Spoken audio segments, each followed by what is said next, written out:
Bonjour à tous. 8 minutes 46 secondes, c'est le temps pendant lequel la tête et le cou de George Floyd, l'Afro-Américain interpellé par des policiers blancs à Minneapolis aux États-Unis, ont été maintenus au sol.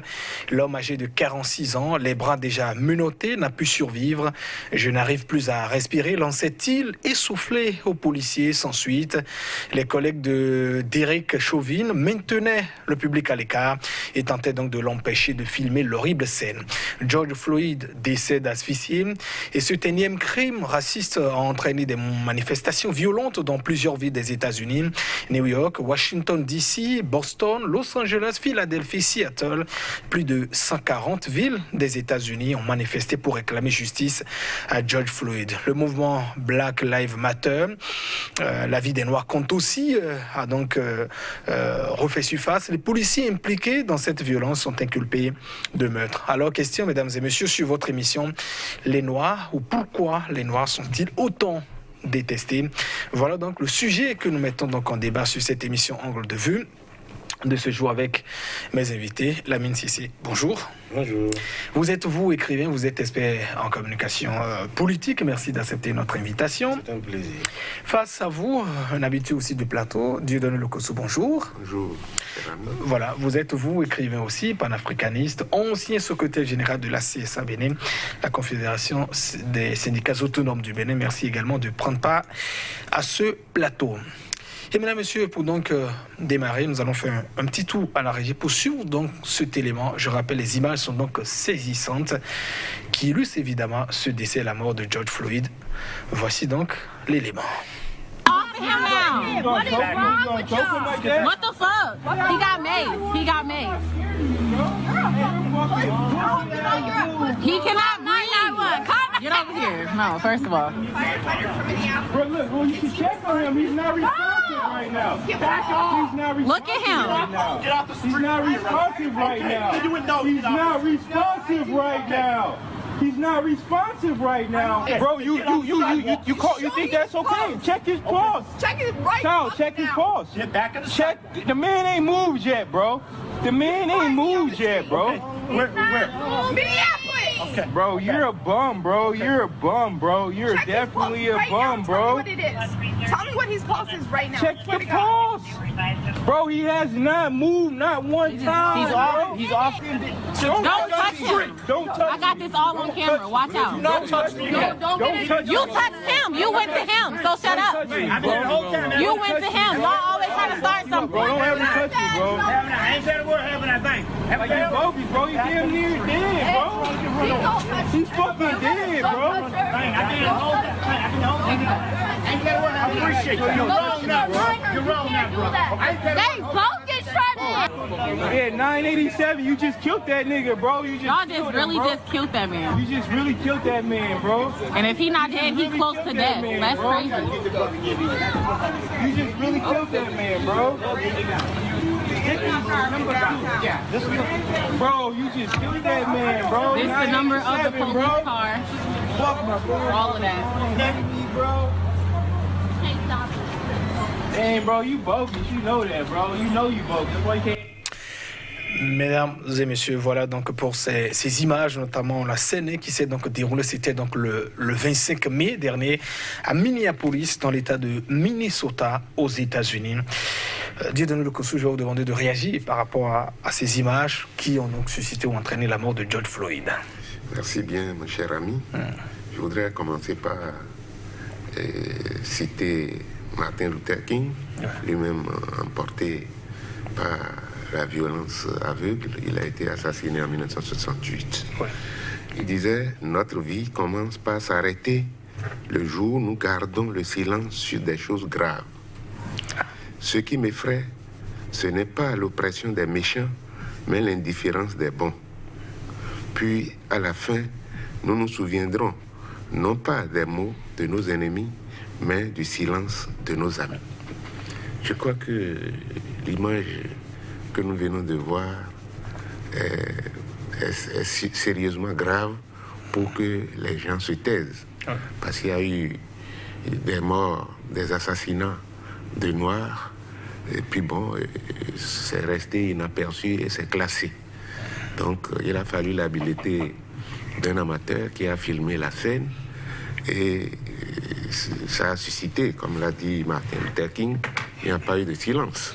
Il y a eu des réactions à travers le monde, de la Suisse, la France, la Grande-Bretagne, et plusieurs villes des États-Unis d'Amérique, malgré les menaces du président américain de faire sortir l'armée. Je crois que son ministre de la Défense lui a dit non, que lui n'est pas prêt à obtempérer. Alors donc, je crois que la fin de l'esclavage ou de l'esclavagisme ne dit rien à ces messieurs-là, à ces blancs, qui sont foncièrement racistes. J'étais aux États-Unis. Pas eux tous quand même. Non, pas eux tous. Ouais. Une minorité. J'étais aux États-Unis. Oui. Et avec mon ami Feu Gégé Biké, paix à son âme, et on se promenait, on faisait une promenade à pied, et j'ai vu un attroupement devant la Maison Blanche. Et sur la pancarte, on a mis For Justice, pour la justice. Pour la justice, oui. Et celui qui nous guidait nous a dit que c'est les Noirs, que c'est des fainéants, que si on leur trouve à manger, ils mangent bien. Si c'est pour, excusez-moi le terme, baiser les femmes, ils sont prêts.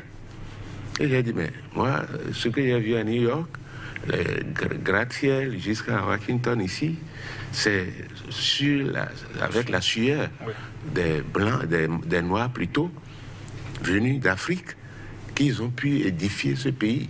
Ils ont dit oui, qu'ils l'ont fait à coup de chicotte.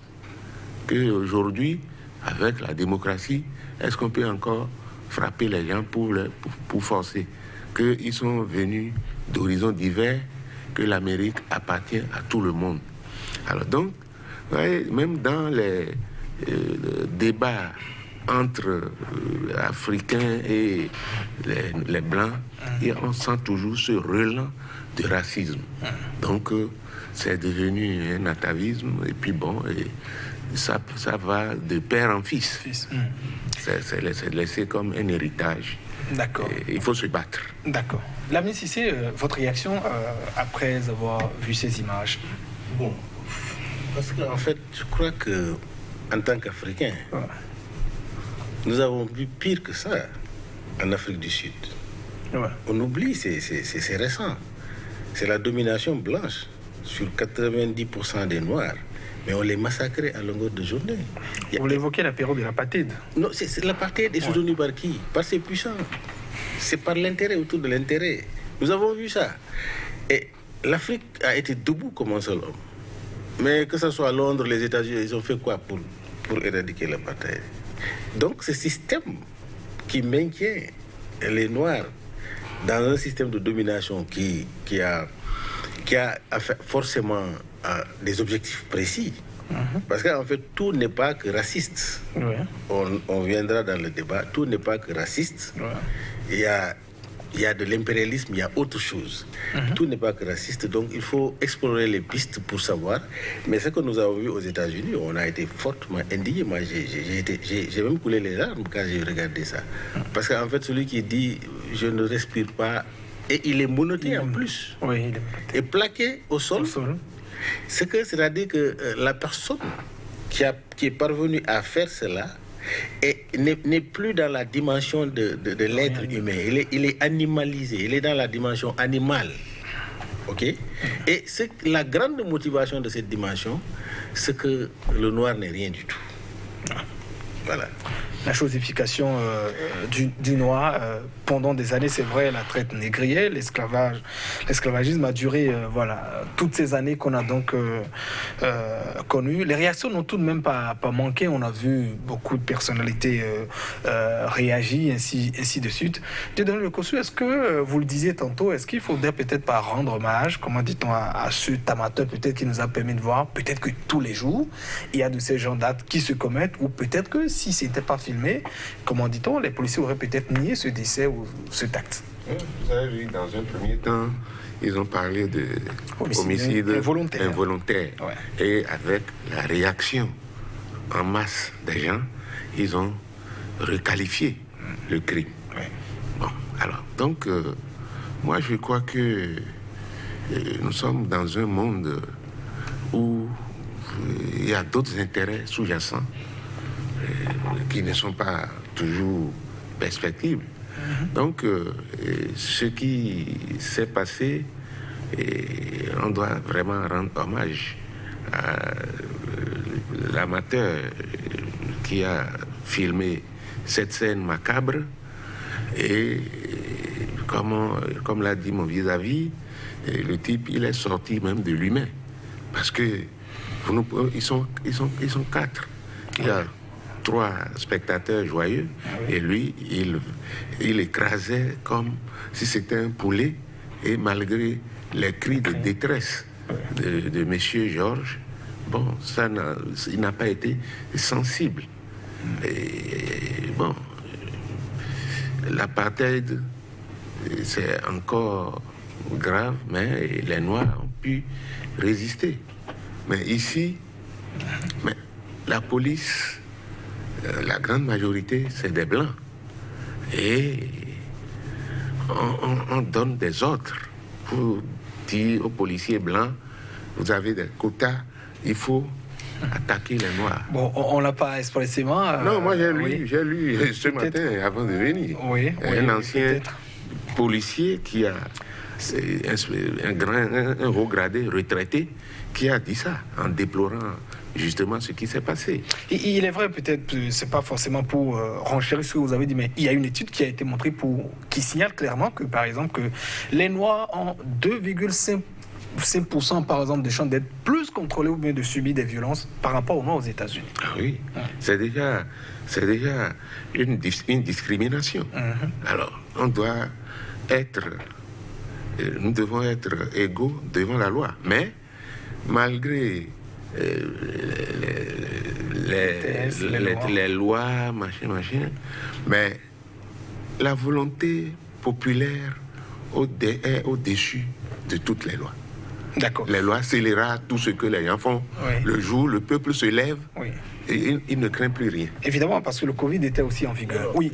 Je voudrais préciser quelque chose. Quand je prends l'exemple sur l'Afrique du Sud, c'est l'apartheid en tant que loi discriminatoire qui sépare le noir, l'Indien, etc. C'est dramatique. À travers le monde, c'est en Afrique du Sud qu'on a vu ça. J'ai dit ça a été soutenu. Les Nations Unies ont fait quoi? Londres a fait quoi? Les États-Unis d'Amérique, ils ont fait quoi? Et là, on tue des enfants comme des mouches dans la rue. C'est des condamnations de Les principe. massacres sont faits massivement. Ok, sous cette loi qui est basée sur la couleur de la peau. C'est ça. C'est extrêmement dangereux. Nous avons vécu ça, mais qui l'ont amené ici? Qui sont les souteneurs? C'est pourquoi je dis, il y a ce qu'on appelle la discrimination raciale, basée sur des théories religieuses. La discrimination raciale basée sur l'intérêt. Et en réalité, l'évolution est faite dans le temps. Est faite dans le temps, c'est ce que je veux dire. Quand nous prenons la période de l'esclavage, d'une manière, pendant 500 ans, mais avant l'esclavage, vous savez, si on se réfère à la réalité, 8000 ans avant, le noir existait en Égypte, avant que Rome n'existe. Ok? Mais c'est-à-dire que le premier homme sur la terre, c'est le noir. Parce que le noir est apparu sous les tropiques. La pigmentation de la peau, la mélanine, c'est extrêmement important. C'est pendant la période de la glaciation, quand les climats ont commencé à apparaître avec l'immigration, que les peaux, les autres... Mais en fait, ça, c'est la dimension spirituelle, la dimension métaphysique de l'explication. Mais il y a la dimension scientifique. Les archéologues, les anthropologues ont rejoint le chercheur, le savant chez Anta Diop dans cette dimension-là.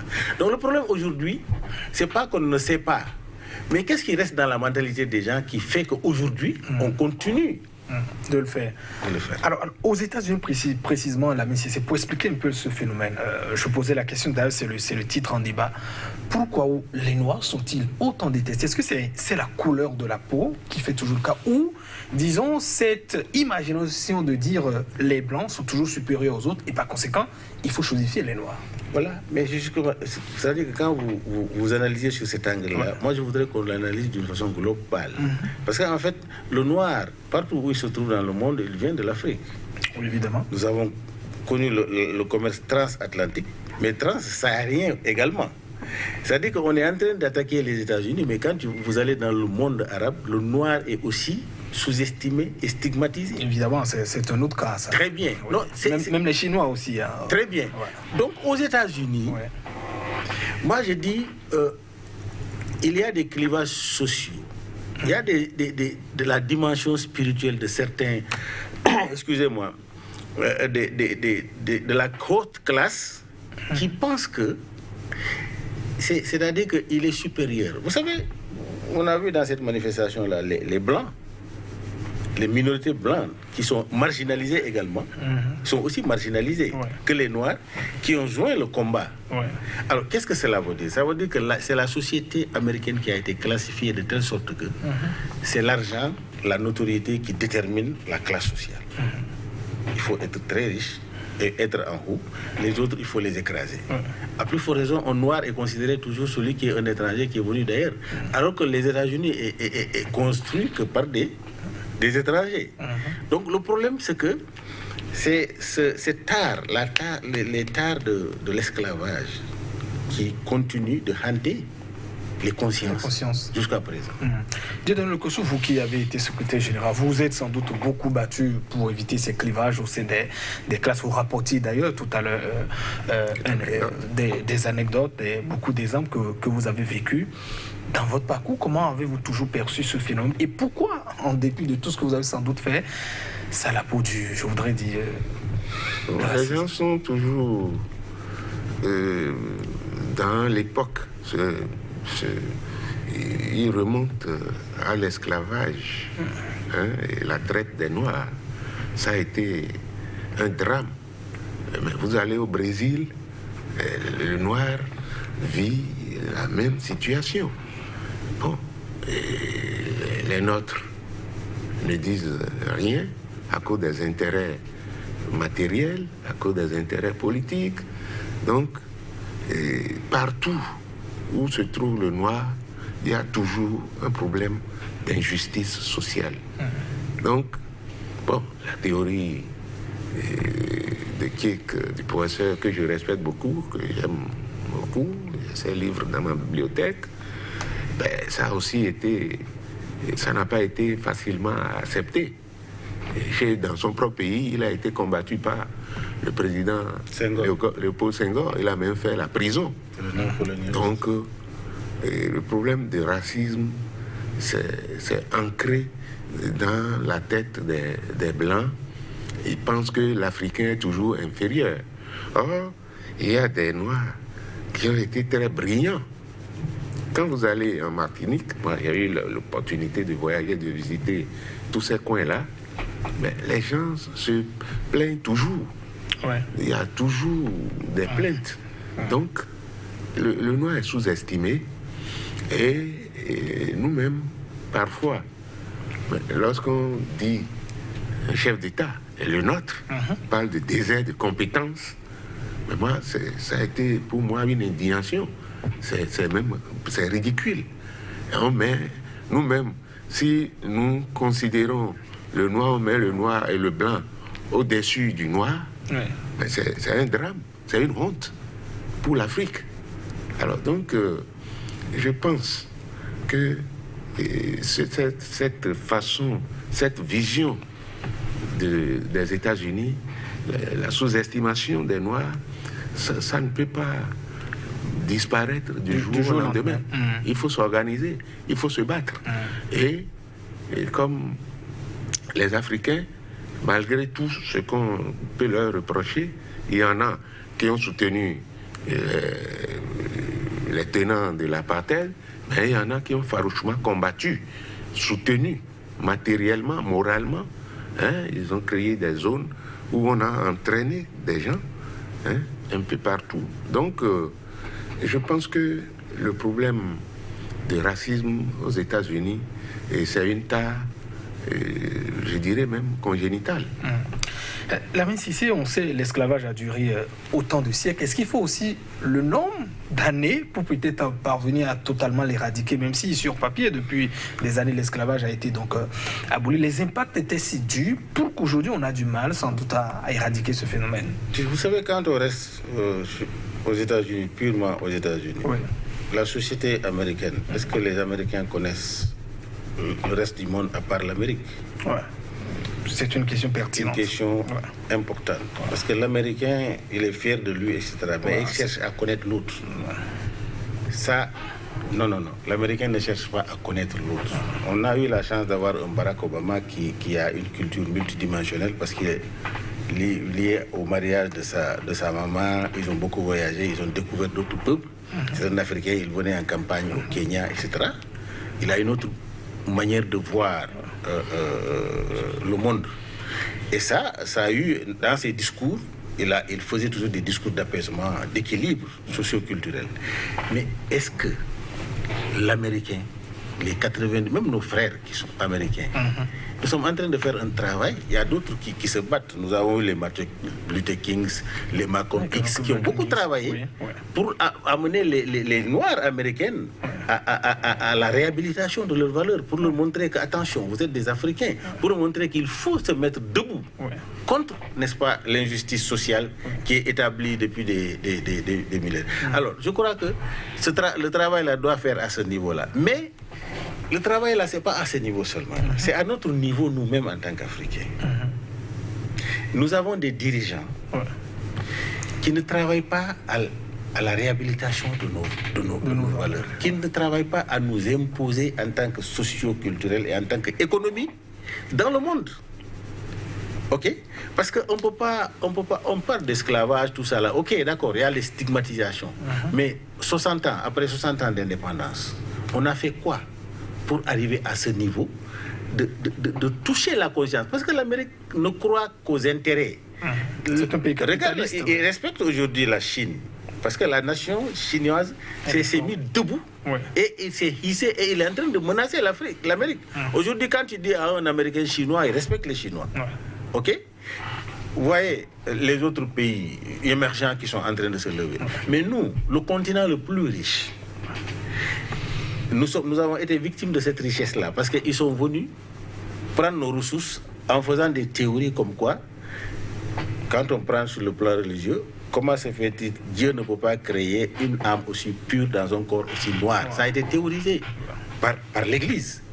Et le prophète Mohammed, dans son dernier discours, a dit le noir n'est pas supérieur au blanc, ni le blanc supérieur au noir, ni l'arabe supérieur, c'est que par la piété. Malgré cela, les arabes aussi considèrent les noirs comme des chiffons. Donc le problème est que c'est à notre niveau maintenant, si on veut régler ce problème-là. Il faut qu'au niveau des États-Unis, que les Noirs continuent, parce qu'ils sont en train de travailler à ce niveau-là. Parce que ça ne veut pas dire que les Noirs sont fainéants aux États-Unis. C'est des chefs d'entreprise, ils sont dans... Beaucoup de milliardaires aussi. Voilà, ils sont en train de travailler à ce niveau-là. Mais ça reste encore. Mais si par exemple, cette diaspora historique africaine qui se trouve aux États-Unis à travers le monde, si l'Afrique a créé un environnement social, culturel et économique sur le terrain, mais ces gens-là, ils viendront aisément dans leur pays, parce qu'il y a beaucoup de gens qui sont rentrés. Ils viendront aisément dans leur pays nous aider. Et maintenant, le blanc, je dis le blanc, pas tous les blancs, parce que quand on dit blanc, moi ça me gêne un peu. Parce qu'il y a des blancs qui se sont battus contre l'esclavage, il y a les blancs qui se sont battus contre la colonisation. Aujourd'hui, il y a des blancs qui se battent contre le système de domination, tout court, de domination. Parce que le monde... Parce qu'ils sont aussi victimes en partie. Justement, non, en fait, c'est-à-dire que dans l'essence même, il faut un équilibre pour que tout le monde soit. Alors nous avons un système où c'est une très grande minorité qui gouverne le monde, qui impose sa notoriété et qui passe par des trucs. On crée la guerre ici, on crée le racisme ici, on soulève des considérations racistes pour pouvoir se maintenir toujours et diviser les peuples. Donc je crois qu'il faut que nos chefs d'État, nos dirigeants, c'est dommage que quand Charlie est fait en France, tout le monde est parti. Nos chefs d'État ont défilé. Mais aujourd'hui, c'est dans le mutisme total. Même si... La commission... une timide réaction de la part de la commission de l'Union africaine. En fait, ça ne suffit pas. Parce que c'est pourquoi ça relance le débat est relancé. Le débat du racisme et ses conséquences est relancé. Aujourd'hui, nous avons vu aux États-Unis, tout le monde s'est levé. Mais on a vu le président ghanéen qui est sorti, lui, pour faire un discours dans ce sens-là. Mais tous les autres chefs d'État, c'est quoi? N'ont pas ce courage. Dieudonné Lokossou, il faut sans doute la partition des États africains aussi, des chefs d'État, pour parvenir à limiter ce phénomène, à le réduire. Non, mais vous allez attendre longtemps. Parce que c'est le silence total. Il n'y a pas le chef de l'État du Ghana.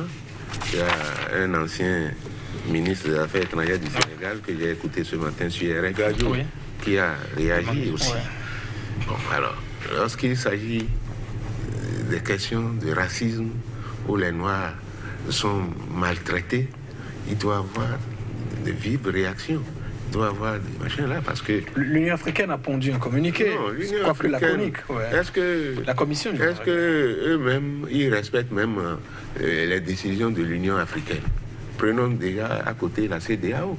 Donc, moi, je pense que le silence des chefs d'État africains est coupable. C'est là, ce n'est pas... Il y a le devoir d'ingérence. Parce que si quelque chose de pareil se passait en Afrique, les Blancs seront les premiers à parler, à mettre les choses en garde, à dire des choses. Mais ici, c'est comme si on est complice de la souffrance des gens. Parce que les Américains, ils respectent l'argent plus que le bon Dieu même. Donc c'est l'argent qui est le roi là-bas. Tout le reste. Et puis, entre les Noirs, les Afro-Américains même, vous avez dit qu'il y a des milliardaires, il n'y a pas aussi la solidarité totale. Ceux qui deviennent riches se comportent comme des Blancs. Donc, on a un problème. C'est vraiment... Ça dépasse l'entendement. Que eux-mêmes, la grande majorité victimes des situations vexatoires, des brimades, bon, il y en a qui ne disent rien, qui se taisent tout simplement.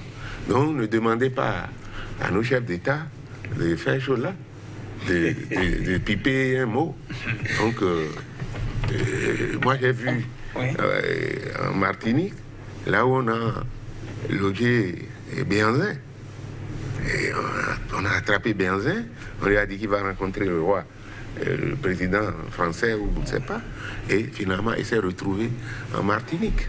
Et quand vous allez là, mais la même situation perdue. Les béquets, c'est ça qu'ils appellent les Blancs. Et ils exploitent les Noirs dans les champs, dans les machins. Bon, donc l'indépendance...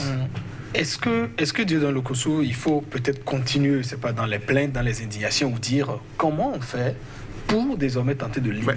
Qu'est-ce que nous devons faire? Normalement, lorsqu'il y a un truc comme ça, si moi j'étais encore à la bout du travail, mais on aurait déjà fait une marche sur l'ambassade des États-Unis. Ils sont chez nous, personne ne les enquiquine. Mais pourquoi créer tant de misère? Pourquoi tuer? Si c'est seulement la misère, on pourrait comprendre. Mais tuer, assassiner quelqu'un en plein jour, ben ça veut dire qu'ils n'ont plus de cœur. On devait protester. Les pays devaient protester. Et avec ça, M. Trump se permet encore le luxe de dire qu'il va sortir l'armée. Mais pour faire quoi? Il est revenu sans doute sur sa déclaration. Bon, on est habitué un peu à ces allers-retours de Donald Trump. Lamine Cissé, vous parlez tout à l'heure, disons, vous rappelez la responsabilité des États africains, comment on doit pouvoir se mettre debout. Martin Luther King, qui était, disons, le chante quand même d'une communication non violente, un peu comme Gandhi disait, oui, c'est vrai, on devait réclamer peut-être les droits, mais d'une autre façon, il a quand même été assassiné. Très bien. Oui, Lamine Cissé. Nelson Mandela n'a pas été prêt à être assassiné pour son peuple. Il a été libéré. Mais il a laissé une empreinte. Oui. L'Afrique du Sud, arc-en-ciel. Quand il est sorti, il a dit, je me bats contre un système, mais je ne me bats pas contre les Blancs. Donc ce système-là, c'est un système égalitaire que je voudrais d'abord prôner. Voilà, c'est-à-dire que c'est cette philosophie, cette dimension humaine qu'il faut propager au sein des consciences populaires. C'est le travail, là, d'ailleurs, C'est pourquoi le panafricanisme, les gens pensent que c'est les Africains qui conduisent le panafricanisme. Le panafricanisme est mondial. Le panafricanisme, c'est la réhabilitation des valeurs endogènes africaines. Mais que ce soit blanc, noir, etc., tout le monde est dans ce travail-là pour libérer. Parce qu'à partir du panafricanisme... Mais d'abord, peut-être ceux qui ont beaucoup plus intérêt, les Noirs. Oui, mais non, je ne refuse pas. William Du Bois est le père fondateur du pays. C'est un Afro-Américain aux États-Unis. Il est enterré au Ghana ici. Kwame Nkrumah également. OK? Mais chez Anta Diop, c'est les précurseurs du panafricanisme. Parce qu'en fait, le panafricanisme ne veut pas dire que nous sommes contre les Blancs. Parce que le panafricanisme, c'est tout le monde qui travaille pour qu'il y ait la libération des peuples opprimés, surtout ceux qui ont subi l'esclavage, etc. Alors, donc, c'est pourquoi je dis, est-ce qu'aujourd'hui, ce dont nous nous plaignons pour les États-Unis, est-ce que nos chefs d'État nous aiment plus que ce blanc-là, ce blanc qui a assassiné un noir-là? Est-ce que nous n'avons pas des chefs d'État qui nous assassinent chaque jour? Parce qu'en fait, assassiner quelqu'un, c'est pas mettre le couteau sur le cou, c'est animaliser la personne. Alors, nos gouvernants ne sont-ils pas en train de nous animaliser? Ils ne sont pas en train de nous assujettir. Ils ne sont pas en train de nous tuer. Parce que quand tu es malade, tu ne peux pas te soigner. Quand tu veux manger, tu as faim. Quand tu veux avoir une éducation, tu n'as pas. Et ils grugent nos moyens. Et ils permettent à l'impérialisme de gruger nos moyens. Est-ce que ces gens-là nous aiment? Est-ce que nous n'avons pas ce blanc, ce pseudo blanc dont on parle tout de suite là? Est-ce que nous n'avons pas, à travers Frantz Fanon l'a dit, l'homme noir au masque blanc, que nous avons à la tête de nos États, qui s'en foutent royalement de nous? Parce que quand on se pose la question, le silence, pourquoi tout le monde se terre? Dieudonné Lokosso a raison de dire qu'il ne faut peut-être pas compter sur eux. Justement, maintenant, c'est pourquoi j'ai dit la solution aujourd'hui, c'est les peuples africains. Tu vois, aujourd'hui, on a une chance formidable. Aujourd'hui, je suis à Sika TV. Ça va être divisé dans le monde entier. À la main des gens, il y a des tablettes. Des gens sont informés.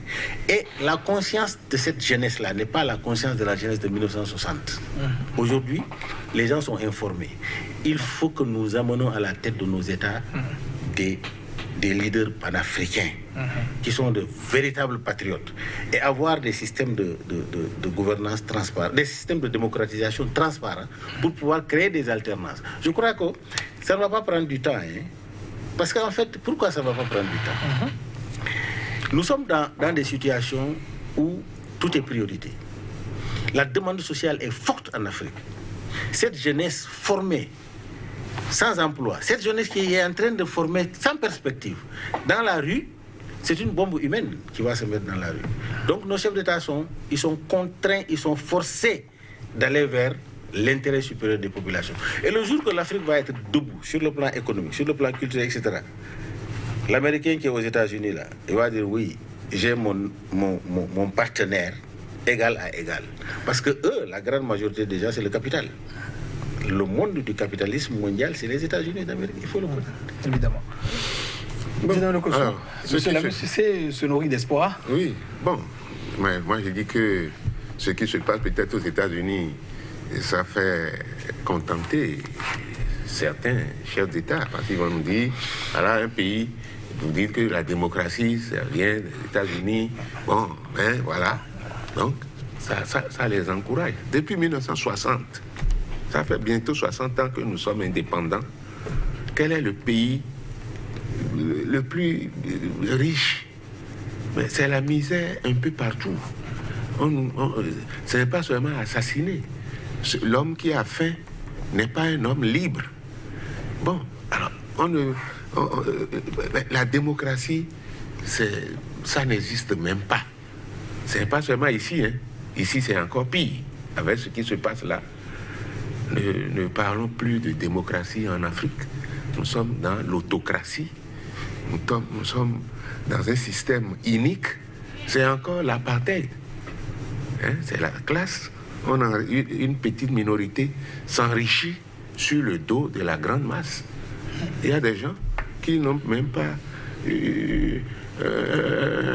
un verre de gari à mettre de l'eau dessus à boire.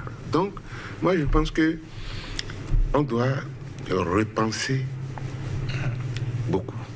On doit repenser les choses pour libérer nos peuples. Mais les précurseurs de la père, par exemple Martin Luther King, mais il a été emporté par la violence.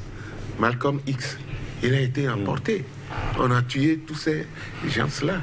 Donc aujourd'hui, moi je ne vois plus un leader noir prendre la défense des Américains, de eux-mêmes. Vous avez vu, malgré le coronavirus, vous avez vu ce qui s'est passé avant-hier, nuit en France. Il y a plus de 20 000 personnes sont sorties malgré les tests. Oui. Donc, si on a peur, c'est pour cela que je dis que la volonté populaire est au-dessus de tous les tests. Si tout le monde sort aujourd'hui, ils ne vont rien faire. Mais vous avez vu, il y a des scènes vraiment qui m'ont ému fortement. Des policiers blancs qui se mettent à genoux par solidarité. Ils ont embrassé même des gens. Ça veut dire que cette sortie massive a impacté la conscience de certains policiers qui, même si on leur disait de tirer, ils ne vont pas tirer. Donc, le peuple est toujours au-dessus de tout.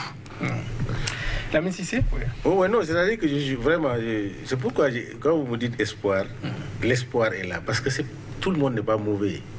Nous avons une grande masse de population qui aime combattre ce système-là, inégalitaire entre les hommes. Il y en a plein, aux États-Unis même.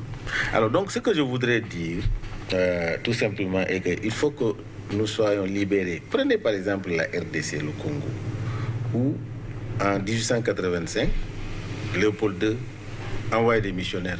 Qu'est-ce qu'il leur disait? Allez-y les coloniser, il faut les frapper, il ne faut pas leur enseigner, ils connaissent Dieu, etc. Mais après le congrès de 85, un seul roi a gouverné la RDC, plus de 2 400 000 km² pendant 23 ans, c'est sa propriété privée. Pendant 23 ans. Il faut qu'on brise cette chaîne-là dans la mentalité. C'est extrêmement important.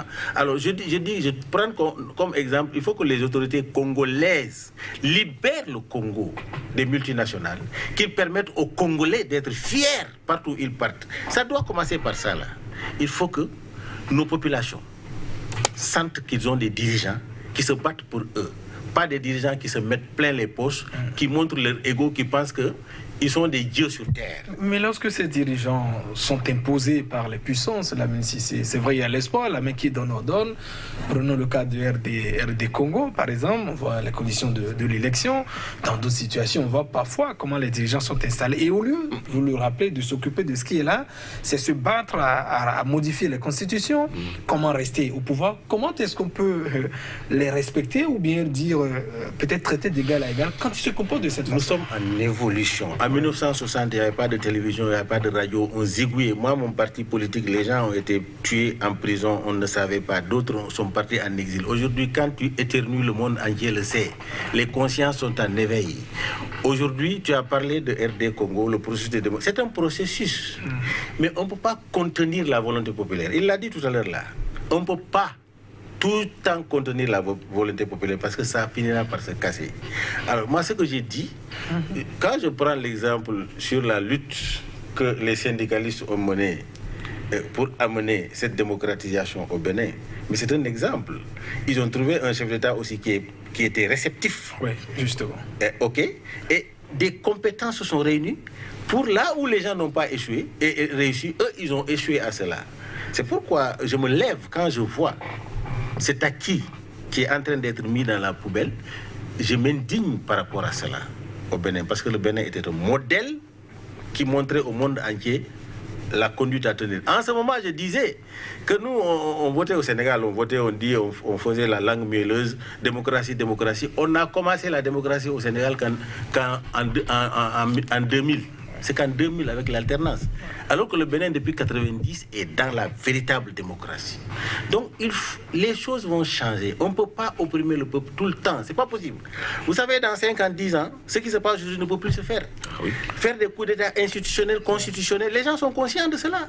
Mais ça ne peut pas continuer. Ce n'est pas possible.